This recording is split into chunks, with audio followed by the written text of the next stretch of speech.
Olá, eu vim trazer no começo desse nosso podcast um abraço especial. Há 21 semanas atrás a gente começou esse trabalho despretensioso e a gente não sabia bem nem o que a gente queria, nem aonde a gente ia chegar. Assim como as várias mudanças que o mundo teve nesses 4 meses praticamente, né? E hoje, junto com o nosso podcast, a gente está estreando a nossa live no YouTube, que a gente convida você também para participar conosco. Tá? E fica aí a nossa lição de aprendizado. Como é que em grupo, cada um fazendo o seu pequenino esforço, cada um fazendo a sua pequena parte, a gente pode chegar aonde a gente nem imagina. Então fica aí o nosso abraço. Hoje o Flávio vai falar para a gente sobre viver pela fé, que é o mesmo tema ao vivo da nossa reunião de estudos do Evangelho. A gente convida todo mundo para estar participando conosco lá no YouTube também, na nossa live de hoje. Tá bom? Um forte abraço para todo mundo e todo o nosso carinho.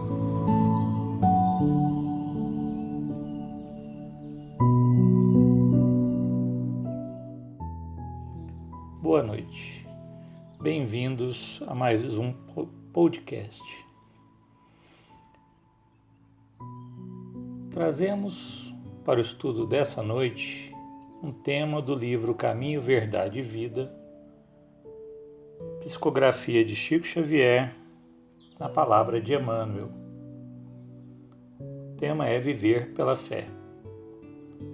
Emmanuel cita a carta de Paulo aos Romanos, capítulo 1, versículo 17, que diz o seguinte: mas o justo viverá pela fé.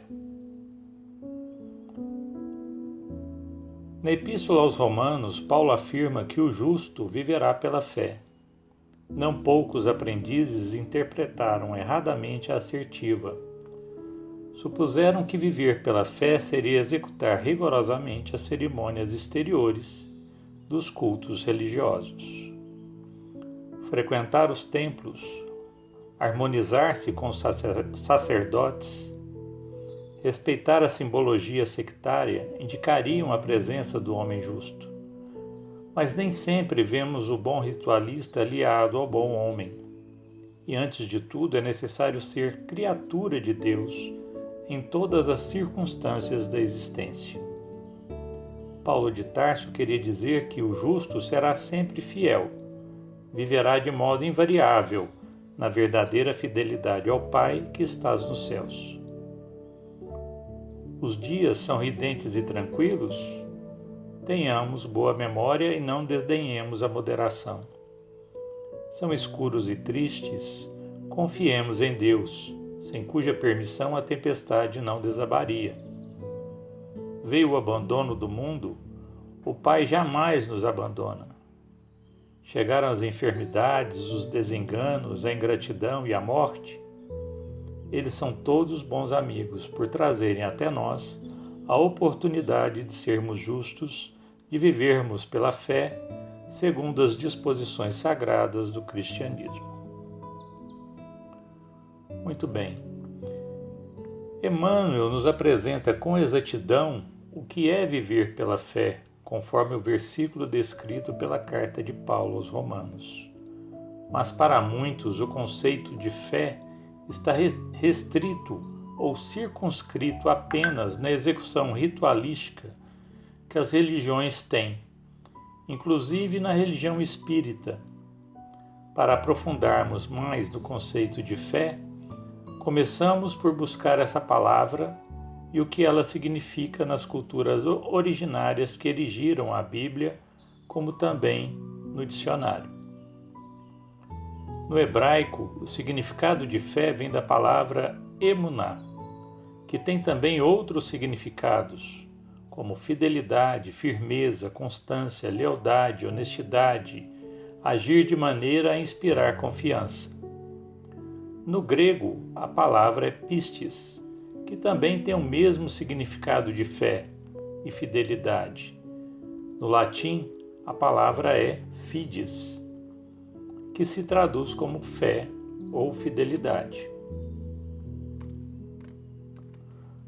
Tomando o termo fidelidade no dicionário, encontramos uma série de significados tais como: primeiro, particularidade ou qualidade do que é fiel, em que há zelo ou cuidado por algo ou alguém. Lealdade, exemplo, fidelidade ao Papa, fidelidade política. Segundo, ação de cumprir as obrigações e ou compromissos que foram assumidos com uma outra pessoa. Um exemplo, fidelidade matrimonial. Em terceiro, cujos hábitos, comportamentos ou atitudes permanecem constantes. Exemplo, fidelidade dos funcionários de uma empresa. O quarto sentido seria comprometimento intenso com a ciência, com o conhecimento ou com a sabedoria.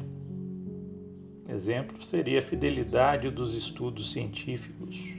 Esse conceito também de fidelidade se estende à física, em 2 pontos. O primeiro seria a particularidade que um sistema acústico possui para reproduzir os sons que pertencem a todas as frequências presentes no som original. E o outro, característica da balança, definida por determinar com exatidão e por vezes repetidas a mesma posição, ou atribuir sempre a mesma leitura. No livro Pensamento e Vida, lição 6, intitulado Fé, Emmanuel nos diz que fé é a força que nasce com a própria alma, certeza instintiva na sabedoria de Deus, que é a sabedoria da própria vida. Palpita em todos os seres, vibra em todas as coisas. Se aplicarmos o termo fé em Deus ou fidelidade para com Deus, perceberemos que todos os termos utilizados como significados ditos acima se ajustam perfeitamente ao senso de dever que cada ser possui dentro de si para com Deus, mas que muitas vezes é relegada a simples ato ou ritual religioso. Quando nos perguntam: você tem fé? A resposta sai quase que autonomamente: sim ou não, sem ao menos termos um entendimento do que seja ter fé, quanto mais vivenciar a fé. Será que deixamos de perceber essa força da alma, essa certeza instintiva na sabedoria de Deus? A realidade é que deixamos de observar a própria vida, como cada coisa, como cada criatura está nela inserida, com qual finalidade. Nos distraímos em algum momento, por assim dizer, com as nossas próprias criações, nos vangloriando, fixando na materialidade, esquecendo da essência. Emmanuel nos remete então à qualidade do homem justo, do homem de bem. No Livro dos Espíritos, na sua 3ª parte, capítulo 11, Lei de Justiça, Amor e Caridade, temos a seguinte pergunta de Kardec e, na sequência, a resposta dos Espíritos. Pergunta 879. Qual deve ser o caráter do homem que praticasse a justiça em toda a sua pureza? A que os Espíritos respondem: do verdadeiro justo, é exemplo de Jesus, porque praticaria também o amor ao próximo e a caridade, sem os quais não há verdadeira justiça. Podemos, diante dessa resposta, insinuar que Jesus, Espírito puro, que desceu à terra por amor, se sacrificou por amor, está muito distante ainda da posição que ocupamos. Essa afirmação, contudo, reforça a nossa falta de vontade, possivelmente pelo nosso medo de testemunharmos a nossa fé diante dos mais próximos, diante da comunidade, diante da humanidade. O amor ao próximo e a caridade, quando não passam de simples palavrório, não têm exemplificação constante diante das circunstâncias da vida. Já no Evangelho segundo o Espiritismo, capítulo 27, Sede perfeitos, item Caracteres da perfeição, tópico 3, o homem de bem, temos: o verdadeiro homem de bem é o que cumpre a lei de justiça, de amor e de caridade, na sua maior pureza. Se ele interroga a consciência sobre seus atos, a si mesmo perguntará se violou essa lei. Se não praticou o mal, se fez todo o bem que podia, se desprezou voluntariamente alguma ocasião de ser útil, se ninguém tem qualquer queixa dele. Enfim, se fez a outrem tudo que lhe desejara lhe fizessem. Estas reflexões devem ser feitas diariamente, segundo Santo Agostinho, na questão 919 do Livro dos Espíritos. Porém, será que nos atos ritualísticos é nisso que pensamos? Ou melhor, é isso que fazemos? Deitar a cabeça no travesseiro e antes de dormir fazer essa reflexão parece tarefa demasiadamente difícil, pois significa estar diante da própria consciência.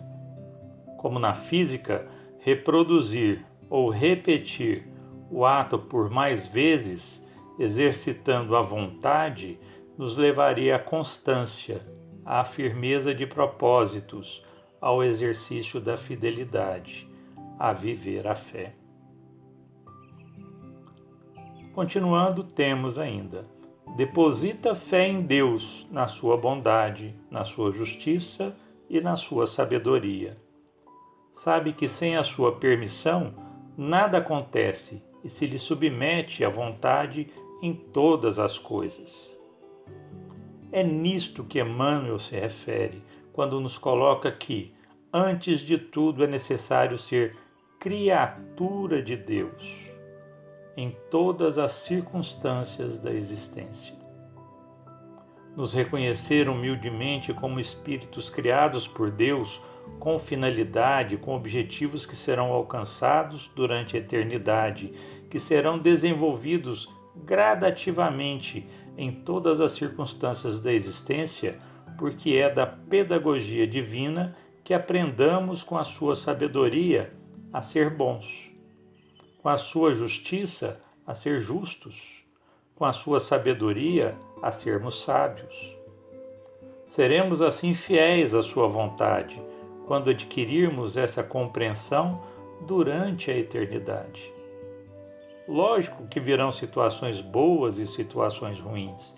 Ninguém sobre a face do planeta está livre dos ensinamentos que fluem da sabedoria divina, mas devemos entender intimamente que colhemos o que plantamos.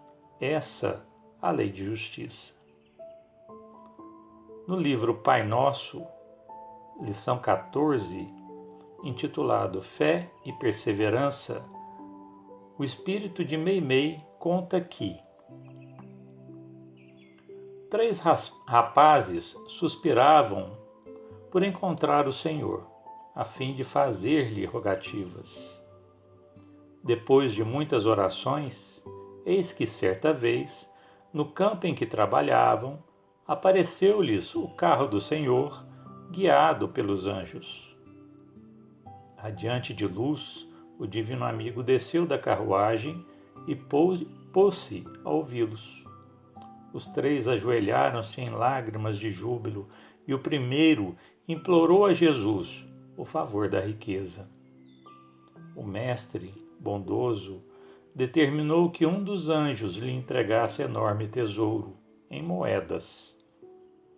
O segundo suplicou a beleza perfeita e o celeste benfeitor mandou que um dos servidores lhe desse um milagroso unguento a fim de que a formosura lhe brilhasse no rosto.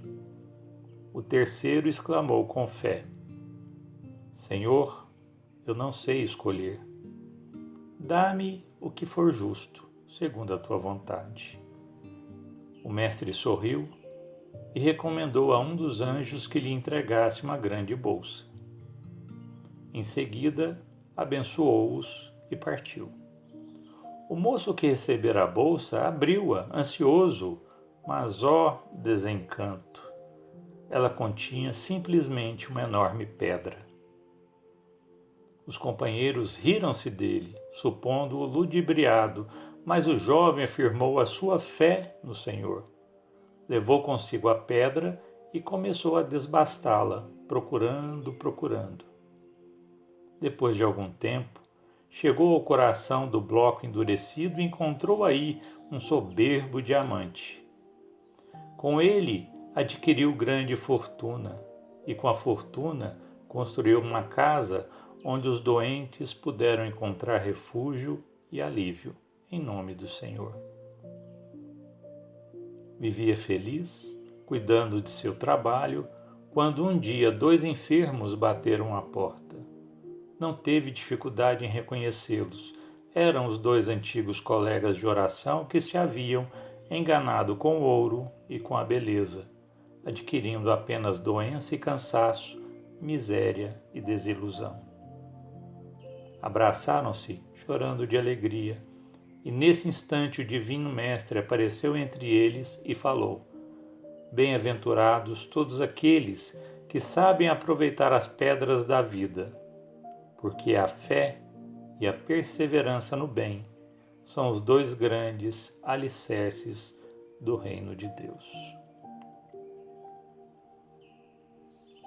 Então, finalizando, ao seguirmos o exemplo que temos de justiça, amor e caridade, que é Jesus, sendo fiéis em nossas disposições mais íntimas, refletindo a cada instante as nossas atitudes frente às circunstâncias que nos são colocadas, agindo no bem, vivenciaremos a fé, a verdadeira fé.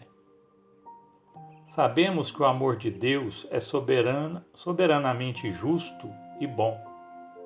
E é por isso que muitas vezes este amor nos constrange. Exercitemos então a nossa vontade no caminho do bem e aprendamos a lição. Fiquem todos com Deus.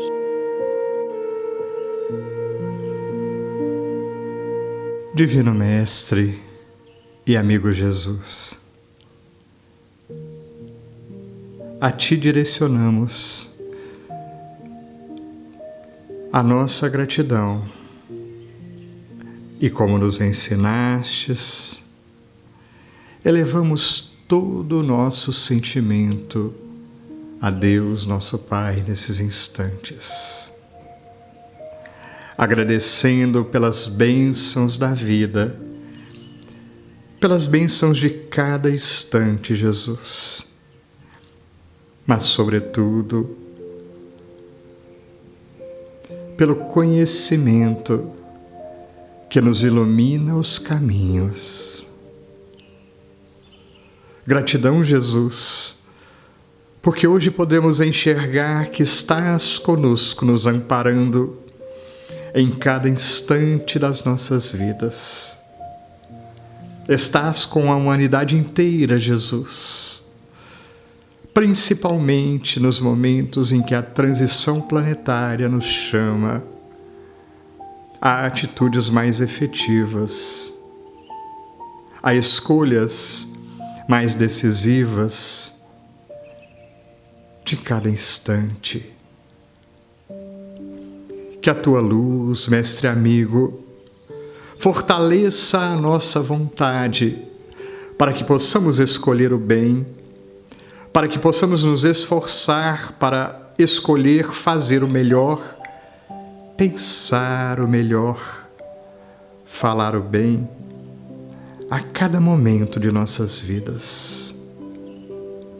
Dá-nos, Mestre amigo, mais disposição para o trabalho e para a realização do bem, mantendo assim a fidelidade em nossos corações para operarmos na seara bendita que nos é oferecida. Ajuda-nos a perceber, no convite de cada instante, nas decisões que tomamos a toda hora, as divinas mãos nos conduzindo pelos caminhos da vida, nos convidando a realizar nas pequeninas atitudes aquilo que podemos. Ampara-nos, Mestre, uma vez mais os propósitos, abençoa-nos os passos e envolve no teu divino amor cada coração ligado a nós. Envolve, amigo Jesus, a humanidade inteira com o teu profundo afeto. Que assim seja.